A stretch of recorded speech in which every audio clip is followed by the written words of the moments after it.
There's a sound that every parent knows, the sound of a house full of children, shoes on a tile floor, a cartoon playing in the next room, the particular chaos of 5 kids eating dinner together after a long day.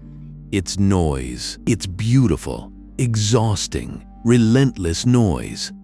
On the night of August 28, 2014, a house in Lexington County, South Carolina, went from that sound to silence. And for 9 days after that, 5 children who should have been in school, in daycare, playing in the yard, were sealed in garbage bags in the back of their father's SUV. Tonight, we're going inside one of the most disturbing cases in recent American history, a case about a father who killed 5 children aged 8 and then drove for over 1,000 miles trying to outrun what he had done. A case about a system that had warning signs and missed them. A case about the line between evil and madness, and whether that line even matters when 5 children are dead. This is the story of Timothy Ray Jones Jr. To understand what happened on that night in August, you have to start at the beginning, because Tim Jones Jr. did not arrive at that moment from nowhere. He was, in many ways, a man shaped by damage long before he inflicted any of his own. Timothy Ray Jones Jr. was born in Mississippi. His mother, Cynthia Turner, struggled with severe mental illness for most of his childhood.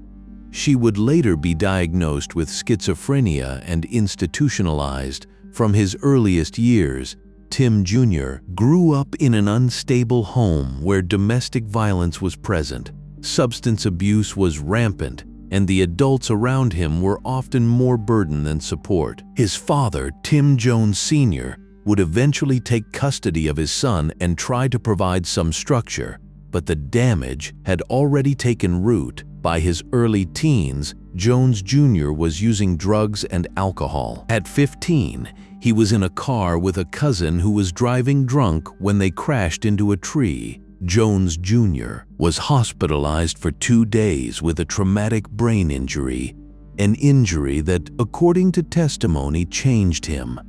People who knew him before and after the accident said he became more paranoid, more erratic, more prone to darkness. The hallucinations reportedly started around then. He joined the Navy as a young man looking, he said, for the discipline of it. He was discharged after 6 weeks, caught with drugs. The pattern continued. By 2001, he'd been arrested for forgery, car theft, and cocaine possession. He was 19 years old, and then somehow things stabilized. Jones Jr. turned himself around, or appeared to. He channeled his considerable intelligence into computer engineering. He earned a degree. He got a job as a software engineer, working for a company that contracted with the federal government. He was, by all professional accounts, smart, technically gifted, functional. In 2004, he married a woman named Amber Kaiser. They had 5 children together: Merah, born in 2006, Elias, born in 2007, Nahtahn, born in 2008, Gabriel, born in 2012, Abigail, born in 2013. To the outside world, it looked like Tim Jones Jr. had beaten his demons. He hadn't. The marriage unraveled slowly at first, then all at once. By 2011, tensions in the home were bad enough that the State Department of Social Services opened an investigation after Jones accused Amber of neglecting the children. Investigators found the home in disarray but closed the case. The couple remained together, barely. In May 2012, they separated briefly. When Jones returned to the shared home, he discovered his wife had been sneaking out at night, meeting a 19-year-old neighbor. The affair confirmed fears that Jones had carried since childhood, the fear of abandonment.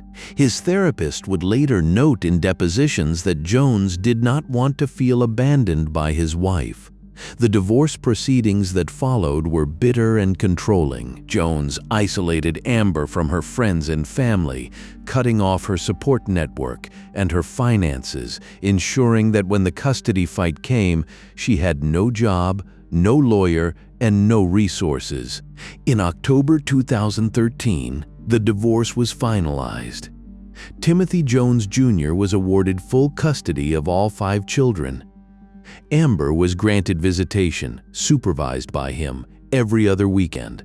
Most of those visits happened at a Chick-fil-A in Lexington, South Carolina. Jones moved the children into a mobile home in Lexington County and resumed his career as a software engineer. On paper, he was a single father, raising 5 young children while holding down a demanding technical job. Social workers who visited the home in August 2014, just 2 weeks before the murders, filed a report noting that Jones appears to be overwhelmed, but that the children appear to be clean, groomed, and appropriately dressed. What that report did not capture, what none of the official check-ins captured, was what Amber had been desperately trying to tell anyone who would listen. She had been calling DSS, warning them that the children were in danger, that Jones was deteriorating, that he was smoking synthetic marijuana, commonly called spice, heavily and daily, that his behavior was becoming increasingly erratic and frightening. Nobody acted on those warnings in time. August 28, 2014. A Thursday. From the moment Tim Jones Jr. woke up that morning, everything about his day was unraveling. He was under pressure at work. A major project was due. He was smoking spice throughout the day to manage the stress. The synthetic marijuana he was using is not like conventional marijuana. Spice is unpredictable, dangerous, and in high doses can trigger acute psychosis. Users have reported paranoid delusions, violent outbursts, and complete breaks from reality. Jones smoked it at work. He smoked more at home before leaving to pick up the children. He collected all 5 of them, Abigail and Gabriel, from a neighbor's house where they'd been staying, and the 3 older children from their after-school program. He stopped and bought takeout for dinner. They came home, they ate, and then Jones noticed that an electrical outlet in the house wasn't working. He accused 6-year-old Nahtahn of tampering with it. Nahtahn had what family members described as an unusual fascination with electricity and had been in trouble before for touching outlets and wiring he shouldn't have touched. Whether Nahtahn was responsible this time, nobody will ever know, but Jones had decided he was. What followed was not a punishment. It was torture. Jones forced 6-year-old Nahtahn to perform strenuous physical exercise, calisthenics, repeated drills as punishment. He pushed the child until Nahtahn could no longer stand. Pathologists would later theorize that the combination of extreme physical exertion, possible dehydration, and the stress on a small body caused Nahtahn to collapse and die. Nahtahn was years old. Jones did not call 911. He did not call anyone, according to his own confession, audio of which was played in the courtroom at his trial. Jones found his son's body. Then he picked up his phone and watched a scene from a movie. Then he made a decision that defines this case. He decided that all 5 of his children needed to die. According to his confession, he told investigators that he wanted them all to go to heaven together. Over the next several hours, he killed 4 more of his children. He strangled 8-year-old Merah with his hands. He strangled 7-year-old Elias with his hands. For 2-year-old Gabriel and 1-year-old Abigail, whose necks were too small for his hands, he used a belt. By morning, all 5 children were dead. The oldest was 8, the youngest 1. Now, here is where the case takes on its particular grim strangeness. Jones did not flee immediately. He did not call police. He did not apparently experience any dramatic breakdown in the hours after the killings. Instead, he began to manage the situation. He wrapped the bodies of his 5 children in black garbage bags. He loaded them into the back of his SUV, and then he drove. For 9 days. He drove through South Carolina, through Georgia, through Alabama, through Mississippi. He stopped for gas. He spoke to people. At one point, he apparently told someone the bags in his vehicle contained dead animals. The vehicle, according to witnesses who encountered him during those 9 days, smelled strongly of decomposition and bleach. Throughout this time, the children's mother, Amber Kaiser, had no idea where her children were. She'd spoken to Merah by phone the evening of August 28th, a brief, normal call, and then the calls stopped. Jones wasn't answering. The children weren't reachable. On September 3rd, 6 days after the murders, Amber reported her children missing. A search began on September 6, 2014. 9 days after the killings, a deputy in Smith County, Mississippi, pulled Jones over at a routine DUI checkpoint. The officer smelled something. Not marijuana, something else, something wrong.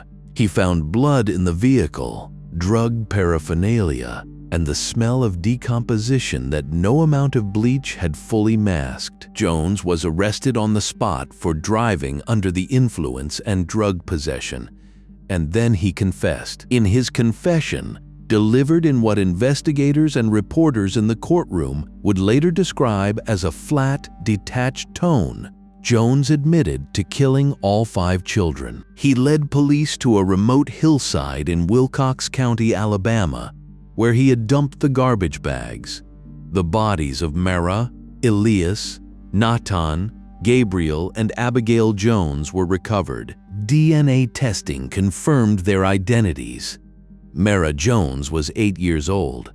Elias Jones was 7. Nahtahn Jones was 6. Gabriel Jones was 2. Abigail Jones was 1. Tim Jones Jr. was transported back to Lexington County, South Carolina, to face charges. He was 32 years old, a former Navy enlistee, a software engineer, a single father who had fought for and won custody of his 5 children, and then killed every one of them. The case sat for nearly 5 years before it went to trial. The delay was due in large part to the central legal and psychiatric question that would define the proceedings. Was Timothy Jones Jr. insane?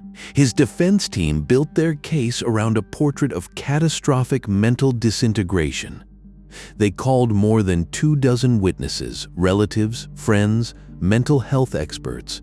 They described a man with a mother institutionalized for schizophrenia, a teenager who suffered traumatic brain injury in a drunk driving crash, a young adult whose drug and alcohol use had compounded those injuries over years, a man who had, since his arrest, been diagnosed with schizophrenia himself and placed on multiple psychotropic medications. Defense attorney Rob Madsen used a striking metaphor in his opening argument. He compared Jones's mind to a diseased forest, each trauma another sick tree. And on the night of August 28th, Tim's forest was on fire.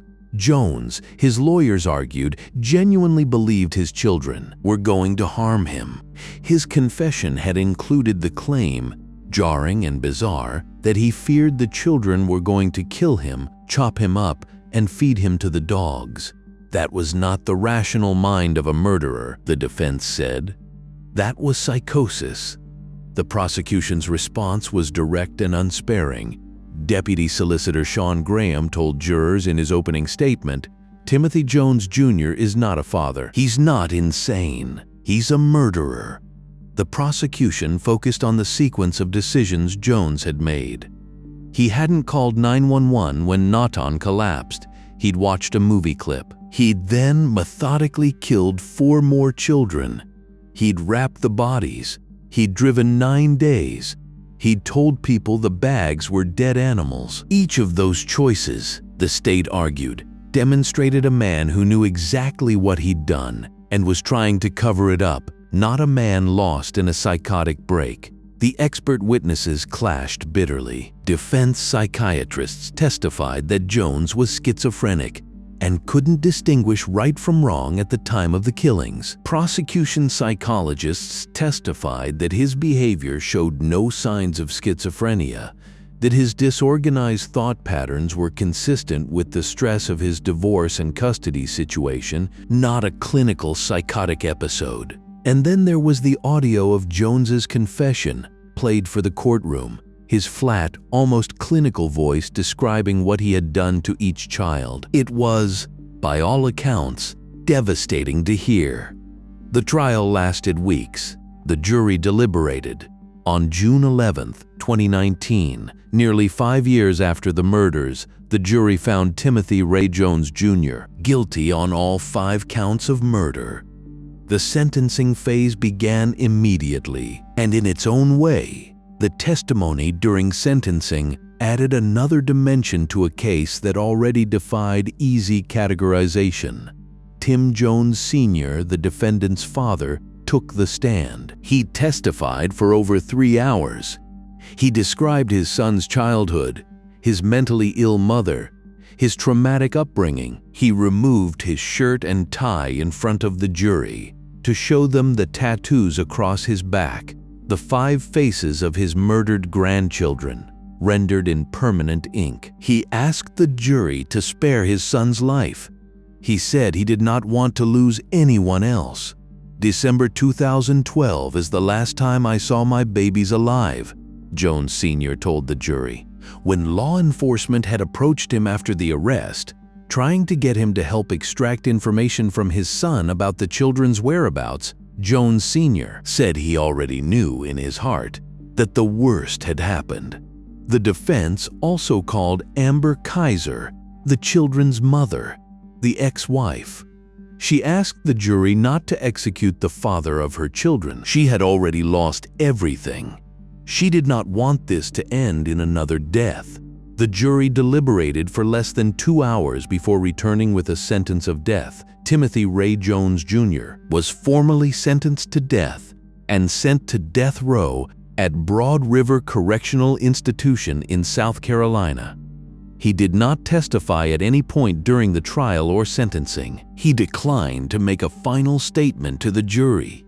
They heard his voice only through recordings of his confession. Jones appealed the conviction and sentence, raising a series of legal challenges including the qualification of certain jurors and evidentiary rulings made during the trial.